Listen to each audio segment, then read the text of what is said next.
Olá, tudo bem? A leitura de hoje está nesse livro aqui, o livro Vasta Fala, do escritor mineiro Antônio Barreto. Eu vou trazer para vocês hoje a leitura e uma análise do poema O Inseto em Trânsito.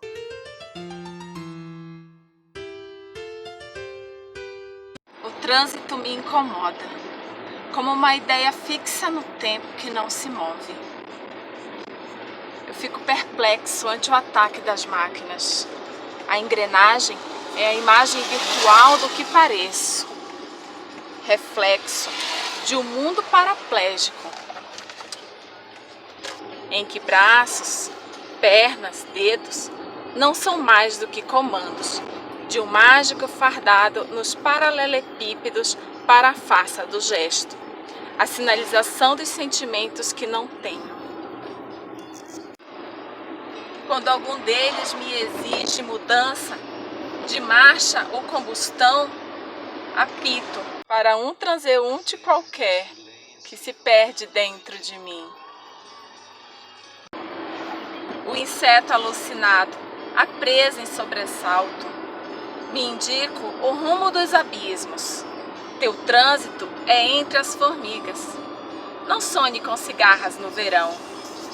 O poema Inseto em Trânsito, do Antônio Barreto, a princípio, pode parecer confuso, pode parecer palavras soltas, sem propósito, mas as reflexões do eu lírico traz à tona sentimentos que estavam escondidos, estavam ocultos, ou mesmo não estando escondidos ou ocultos, o eu lírico não tinha esse tempo, essa oportunidade de refletir sobre eles. Ele começa a sua fala, o seu discurso, dizendo que o trânsito o incomoda. E ele compara o trânsito como uma ideia fixa no tempo, que não se move. Então aí ele usa um recurso de repetição para reforçar a tese dessa ideia persistente que o incomoda, da mesma forma que o trânsito o incomoda. Então nós imaginamos uma visão macro e micro desse eu lírico que está aprisionado num sistema, que aqui ele compara com o trânsito.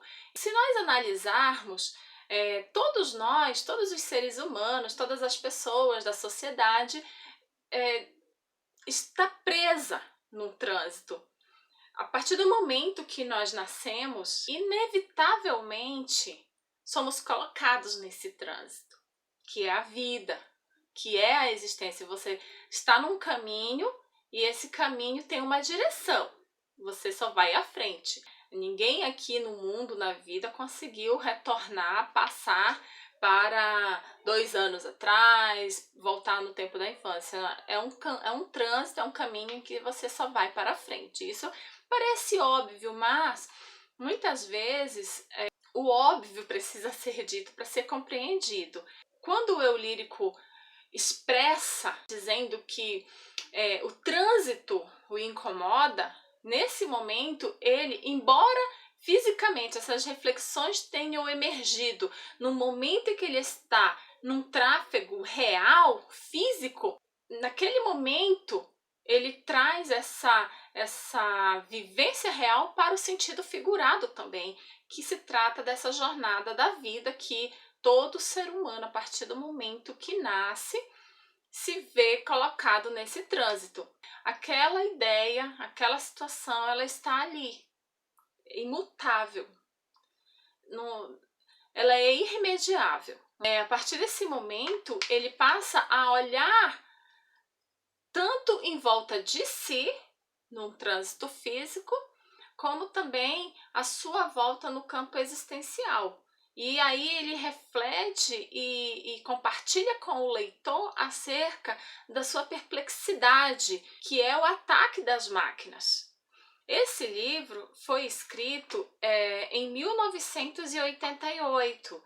Nessa época ainda não havia essa revolução tecnológica dos computadores, ainda era algo muito restrito a algumas pessoas, não era tão popular como hoje. Então, de certo que o eu lírico não se referia a essa máquina, né, computador, inteligência artificial. Ele se refere ao maquinário mesmo, de carros, de aviões. Então ele vê o quanto esse maquinário tem crescido. E aí, nesse momento, ele também faz uma reflexão a respeito da humanidade. E ele fala, né, que a engrenagem é a imagem virtual do que pareça. Então, no fundo, o que ele enxerga? Que cada ser humano é tão somente uma engrenagem de uma grande máquina que é o mundo, que é a sociedade.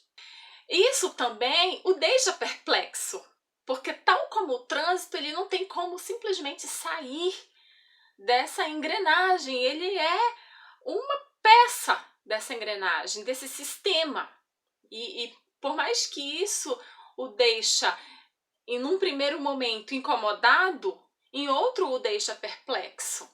Então, ele vê que essa funcionalidade da máquina não é uma funcionalidade humana, perde a humanidade quando ele diz em que braços, pernas, dedos não são mais do que comandos. Nesse momento, ele reduz a humanidade a uma máquina. Nossos braços, nossas pernas apenas respondem a comandos, gestos automáticos. Ele mostra que em um dado momento o ser humano abstraiu-se tanto da sua humanidade que ele é comparado a uma máquina. O lírico reflete ora de uma forma metafórica, ora de uma forma real, quando no mundo real ele olha essas máquinas que estão crescendo, estão evoluindo e não há o que fazer. As pessoas vão se tornando dependentes das máquinas. Quando ele analisa no plano das ideias, no plano de como a humanidade foi deixando o seu lado mais humano e se tornando mais máquina, agindo mais por instinto, ele fala que tudo então é uma farsa. Todas as ações, todas as respostas, todas as palavras das pessoas são farsas, não são reais. Ele reflete que isso é uma farsa, a pessoa ela não está sendo ela está sendo apenas alguém para satisfazer as expectativas da sociedade. Tanto que no verso anterior ele compara a mágicos fardados, ou seja, a uma figura atuando. Ela está apresentando o personagem, ou seja, ela não é ela de fato, quem ela é, o que ela pensa, o que ela sente, ela simplesmente fala o que os outros querem ouvir, demonstra sentimentos que as pessoas querem perceber. Então ele tem essa reflexão a respeito dessa coisa maquinária, dessa coisa ferro, dessa coisa sem o lado humano. E ele fala assim que quando algum deles exige mudança, seja de marcha ou combustão, ou seja, quando o sistema exige dele, do eu lírico, que ele faça alguma coisa, a sua reação é o quê? Ele apita.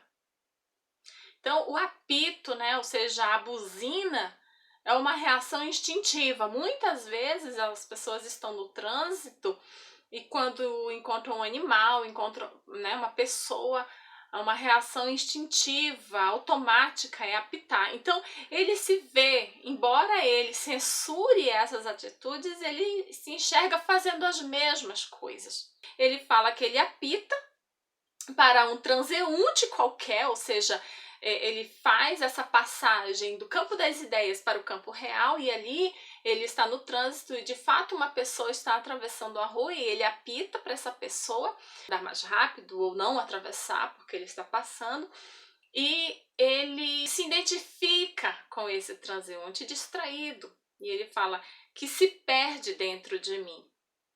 E aí novamente ele vai para o campo das ideias e se compara a um inseto alucinado, a presa em sobressalto. Por quê? Quando ele está refletindo sobre todas estas coisas, ele está se rebelando. O eu lírico que está preso nesse trânsito, está preso nesse sistema, gostaria de ser livre. Então ele se debate, o inseto está alucinado, preso em sobressalto. Ele se debate, mas ele não consegue sair. E há um conflito do eu lírico, do campo das ideias, com o campo real, que é a situação que ele não tem condição de mudar. E então ele se entrega. Ele fala: me indico o rumo dos abismos. Teu trânsito é entre as formigas. Não sonhe com cigarras no verão. E ele faz o jogo da intertextualidade, evocando a fábula da formiga e da cigarra. Todo mundo conhece. As formigas estão trabalhando enquanto a cigarra está cantando, até que depois a cigarra aprende a lição de que ela precisa também juntar alimentos para sobreviver no inverno. O poema é encerrado com esse conselho: não sonhe com cigarras no verão. O teu trânsito é entre as formigas, refletindo que a humanidade, em alguns momentos, é máquina.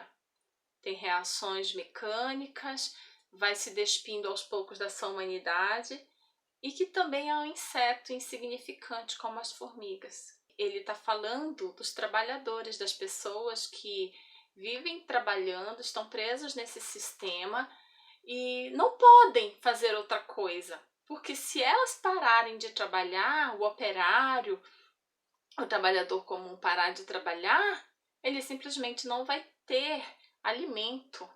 Há uma reflexão muito forte acerca desse sistema que é colocado nas pessoas e que elas não podem sonhar com outras coisas, porque se elas ousarem sonhar com algo que não seja o trabalho duro, elas correm o risco de terminarem como a cigarra.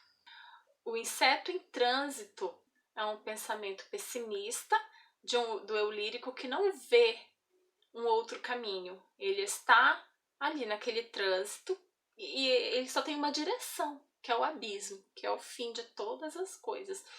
E que esse trânsito não tem outra expectativa de vida, é apenas seguir em frente, trabalhando tal como as formigas. Esse poema, Inseto em Trânsito, é muito profundo. Se você teve uma outra percepção, um outro entendimento, coloca nos comentários. Se você quiser conhecer um pouco mais a respeito da obra do Antônio Barreto, acessa o Facebook dele.